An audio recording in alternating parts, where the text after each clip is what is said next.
Saudari-saudara dalam kasih Tuhan Yesus Kristus, kita bersyukur berjumpa kembali dalam rangkaian ibadah hari Rabu di saat ini, sekaligus adalah ibadah penutupan tahun pelayanan di tahun 2020, dan kita bersyukur untuk semua kasih sayang penyertaan Tuhan sepanjang tahun 2020 ini dalam panggilan pelayanan kita di tengah-tengah jemaat Ebenezer DKI Jakarta. Karena sebelum firman Tuhan akan kembali kita renungkan, kita bersatu dalam doa untuk mohon bimbingan Roh Kudus. Kita berdoa. Bapa yang baik dalam Tuhan Yesus Kristus, terhimpun kami keluarga lepas keluarga di tengah-tengah jemaat-Mu GPIB Ebenezer DKI Jakarta. Dalam bingkai kami hadir mensyukuri tahun pelayanan 2020 yang dalam perkenan Tuhan semua boleh terselesaikan di saat ini. Dan itu semata-mata karena kasih setia Tuhan bagi kami. Dalam bingkai syukur pelayanan yang telah kami lalui di tahun 2020 dan atas penyertaan kasih sayang Tuhan itulah kami kembali hadir dan berada di sekitar sabda-Mu untuk kami renungkan. Dan karuniakanlah bagi kami kuasa Roh Kudus-Mu itu sehingga kami mengerti kehendak-Mu melalui firman yang akan kami baca dan renungkan ini serta beritakan. Kami mendengarkannya, bersabdalah ya Tuhan Yesus Kristus, Sang Sabda yang hidup. Amin. Ibu Bapa, saudari-saudara, anak-anak, kaum muda dan remaja yang Tuhan kasihi, pembacaan kita dikutip dari Injil menurut Matius, pasalnya yang ke-9, ayatnya yang ke-9, hingga ayatnya yang ke-13. Injil menurut Matius, pasalnya yang ke-9, ayat 9 hingga ayatnya yang ke-13, demikianlah kutipan menurut pembacaan dari Injil ini. Saya akan membacanya di dalam terjemahan Alkitab Bahasa Indonesia Masa Kini atau BIMK Lembaga Alkitab Indonesia. Kemudian Yesus meninggalkan tempat itu. Sementara berjalan, ia melihat seorang penagih pajak bernama Matius sedang duduk di kantor pajaknya. Yesus berkata kepadanya, "Mari ikut aku." Maka Matius berdiri dan mengikuti Yesus. Waktu Yesus sedang makan di rumah Matius, datanglah banyak penagih pajak dan orang-orang yang dianggap tidak baik oleh masyarakat ikut makan bersama-sama Yesus dan pengikut-pengikutnya. Ada orang-orang Farisi yang melihat itu, dan mereka bertanya kepada pengikut-pengikut Yesus, "Apa sebab gurumu makan bersama-sama dengan penagih pajak dan orang-orang tidak baik?" Yesus mendengar pertanyaan mereka lalu menjawab, "Orang yang sehat tidak memerlukan dokter, hanya orang yang sakit saja. Selidikilah apa artinya ayat Alkitab ini. Aku menghendaki belas kasihan dan bukan kurban binatang, sebab aku datang bukan untuk memanggil orang yang menganggap dirinya sudah baik, melainkan orang yang dianggap hina." Berbahagialah kita yang mendengarkan sabda Allah dan melakukannya. Terpujilah Tuhan Yesus Kristus dalam kuasa Roh Kudus-Nya. Maranatha. Ibu bapak saudara-saudara dalam Tuhan Yesus Kristus, kita telah memasuki minggu Advent yang pertama, Minggu Pengharapan. Di dalamnya satu buah lilin kita nyalakan sebagai spirit bahwa kita diutus untuk menjadi duta pengharapan. Advent pertama selalu diidentifikasi sebagai Minggu Pengharapan. Pengharapan akan penantian kedatangan Tuhan Yesus Kristus yang kedua kali, tapi sekaligus juga di dalamnya pengharapan untuk dalam syukur kita memasuki Natal tahun 2020 untuk mengingat rayakan peristiwa Natal yang pertama di Bethlehem, kelahiran Tuhan Yesus Kristus yang telah datang untuk menebus dosa, yang telah datang menyelamatkan umat manusia, yang telah datang memulihkan seluruh ciptaan sehingga keselamatan menjadi definitif.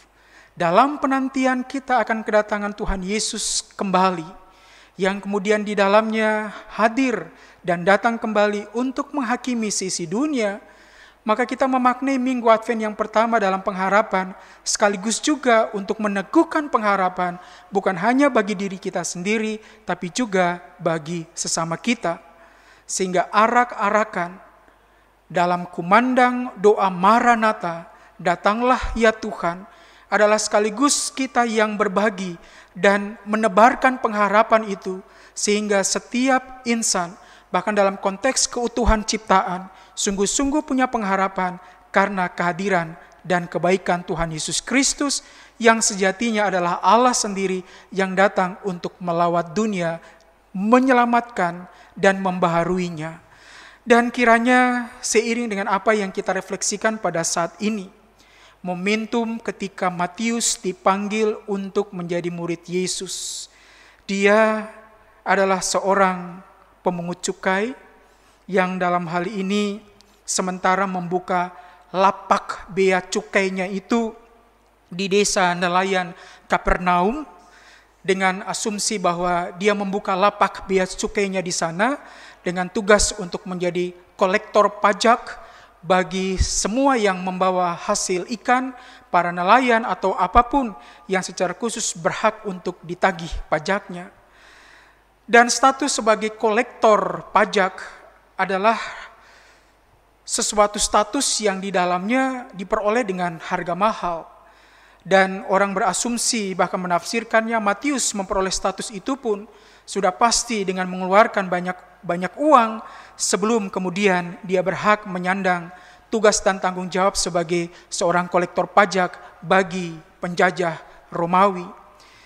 Dalam kondisi yang semacam itu, sementara ia membuka lapak bea cukainya dan kemudian Yesus melewati tempat itu, bahkan justru malah mengundangnya untuk menjadi sang murid. Dia secara khusus sang murid yang terstigma sebagai seorang yang curang, seorang yang manipulatif, seorang yang di dalamnya pendusta dan tak jarang menjadi kaki tangan dari penjajah Romawi, yang bagi orang-orang Yahudi keberadaannya sebagai seorang kolektor pajak tidak ada bedanya dengan seorang yang najis, bahkan dipandang sebagai penderita kusta. Begitulah keberadaan sang kolektor pajak ini, sang Matius ini.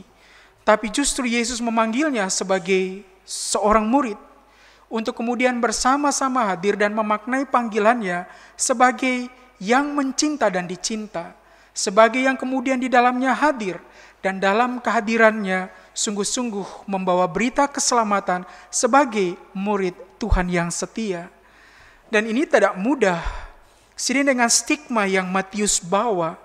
Dia terlebih dari seorang yang najis dan bagaikan seorang penderita kusta, yang di dalam kondisi yang semacam itu justru dilihat dengan sebelah mata bagi dan di dalam ruang publik. Yesus memanggilnya sebagai murid, bahkan mengundangnya untuk kemudian makan bersama murid-murid, bahkan dalam tanda petik dengan mereka yang dipandang hina dan yang memandang secara khusus dipandang sebagai orang-orang yang tidak baik.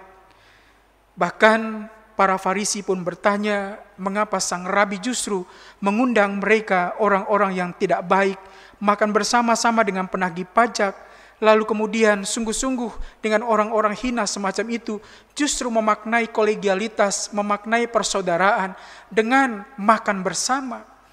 Karena makan selalu menjadi simbol tentang penerimaan.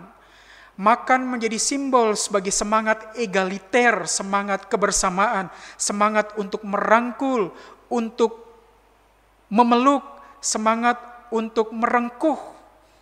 Dalam kondisi pribadi yang seakan-akan digambarkan meretas dari dirinya sebagai yang seperti terlilit dengan beragam macam benang-benang kusut itu, tapi kemudian diretas sehingga kemudian bebas, dan dalam kebebasannya itu lepas dari semua lilitan itu, justru merangkul lian, merangkul orang lain, menyambut, memeluk, merengkuh, dan berada dalam semangat egaliter, dalam semangat kesetaraan, dalam semangat persaudaraan dan kebersamaan. Dan ini yang kemudian Yesus nampakkan, Yesus nyatakan dengan makan bersama-sama dengan Matius, bahkan semua yang dipandang orang-orang yang tidak baik dan hina oleh para Farisi.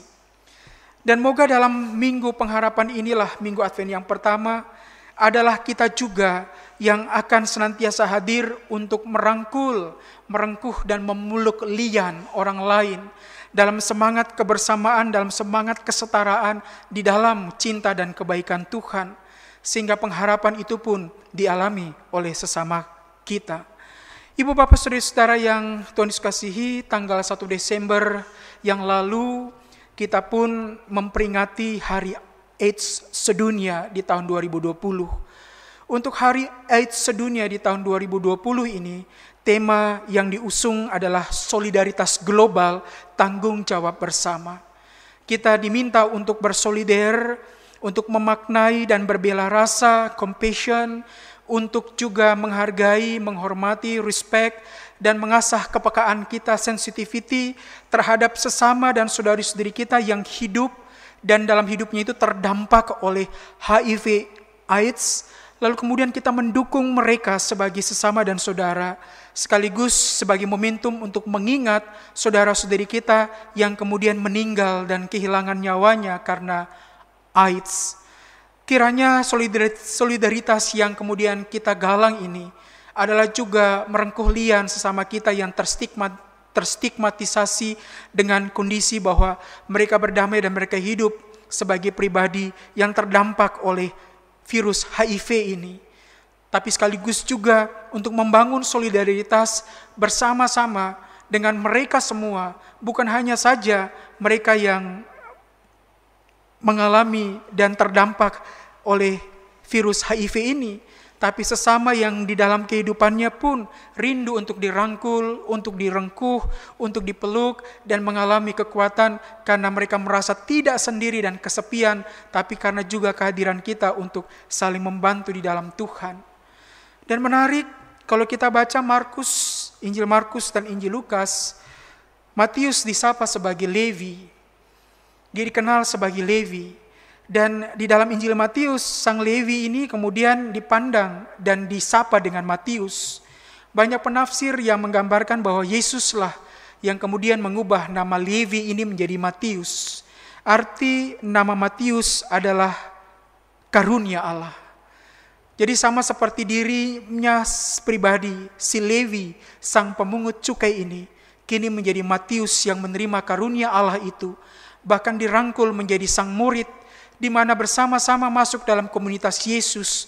Adalah moga juga kita sebagai gereja yang dalam memasuki minggu Advent yang pertama ini memaknai akan panggilan kita secara khusus untuk berbagi pengharapan bagi siapapun juga. Bagi mereka yang terstigma dengan beragam macam stigma, adalah mereka yang adalah sejatinya saudara-saudari kita. Bagi mereka yang rapuh, vulnerable, lemah, letih, lesu, lemah lunglai, kita rangkul sehingga mereka punya kekuatan untuk selalu punya pengharapan bahwa mereka tidak sendiri, tapi selalu ada sesama termasuk diri kita yang menjadi kawan seperjalanan dalam kehidupan mereka. Dan semoga gereja hadir menebarkan pengharapan itu sembari sama seperti meneladankan Tuhan Yesus sendiri yang kemudian merangkul siapapun juga dalam semangat kasih sehingga mereka pun mengalaminya bahkan menjadi pribadi yang tidak sama lagi dengan dirinya yang dulu, tapi yang mengalami pembaharuan di dalam kasih Tuhan Yesus. Moga adalah kita semua yang menjadi duta-duta pengharapan itu, dan kemudian melangkah sebagai pribadi, melangkah sebagai keluarga, dan melangkah sebagai gereja untuk selalu berbagi akan semua kebaikan itu. Pengharapan, damai, sukacita, dan kasih selama masa dan minggu-minggu Advent, kiranya kita tebarkan, kita nyatakan, kita realisasikan dimanapun kita diutus. Kita bersyukur bahwa sekaligus hari ini kita menutup semua rangkaian pelayanan di tahun 2020. Di tengah-tengah keterbatasan pelayanan kita sejak awal tahun 2020 hingga kini kita memasuki saat-saat di penghujung 2020, kita telah mengalami kasih setia dan penyertaan Tuhan. Pandemi yang datang menghampiri sebagai wabah yang sampai pada saat ini kita berada dalam situasi dan suasana itu. Kalau bukan Tuhan yang bersama-sama dengan kita, sungguh kita tidak akan mampu menata, layani, dan berjalan sampai sejauh ini.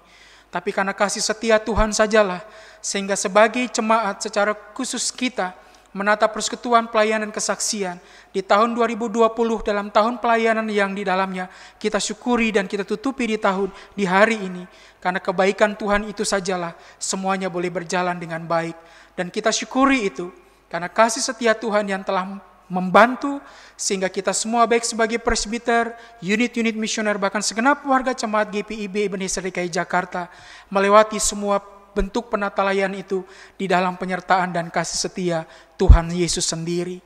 Karena kita syukuri itu dengan kerinduan kita untuk tetap terus melangkah memasuki tahun baru dalam kalender liturgi gereja yang kita tandai dengan Minggu Advent ini yang pertama sebagai Minggu Pengharapan, 1 lilin kita nyalakan. Minggu Advent yang kedua sebagai Minggu Damai kita nyalakan. Kemudian minggu ketiga yang kita nyatakan sebagai Minggu Sukacita, dan minggu yang keempat sebagai Minggu Kasih.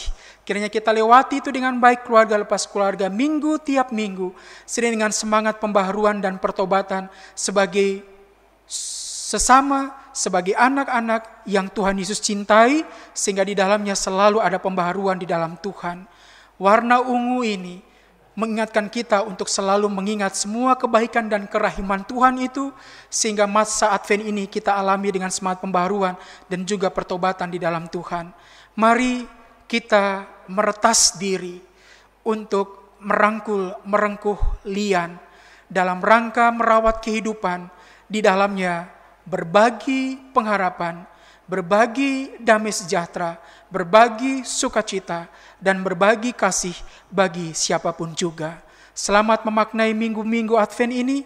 Kasih setia Tuhan bersama-sama dengan kita, bagikan kasih karunia Allah yang dialami oleh Matius karena panggilan Tuhan Yesus bagi dirinya untuk menjadi muridnya yang setia. Terpujilah Tuhan Yesus Kristus yang telah menerima kita apa adanya dan menjadikan kita juga murid-muridnya untuk melangkah sebagai yang dicintai dan mencintai di dalam kebaikan dan kasih setia Tuhan. Amin. Mari kita bersatu di dalam doa, kita berdoa. Bapa yang baik dalam Tuhan Yesus dan dalam pembaharuan Roh Kudus, terima kasih untuk cinta-Mu yang telah kami terima. Kami merenung akan keberadaan pribadi Matius yang menerima kasih karunia Allah.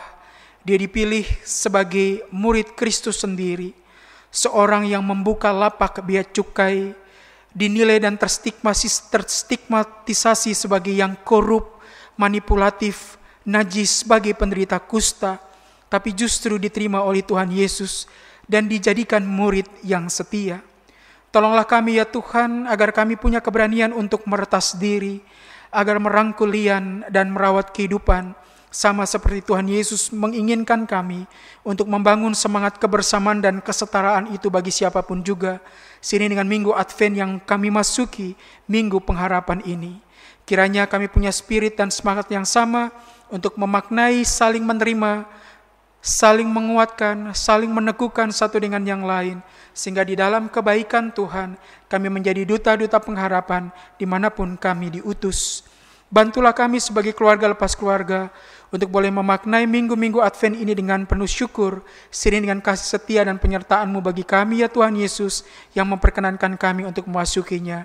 Biarlah minggu pengharapan, minggu damai sejahtera, minggu sukacita, dan minggu kasih akan kami alami sepanjang masa Advent ini. Dan bersamaan dengan itu, kami boleh mengalami semua kebaikan Tuhan di dalam persoalan, pergumulan kami, bahkan hari-hari kehidupan kami. Karena ya Tuhan, kami pertaruhkan akan semua pengalaman dan kehidupan kami ke dalam tangan pengasihan-Mu.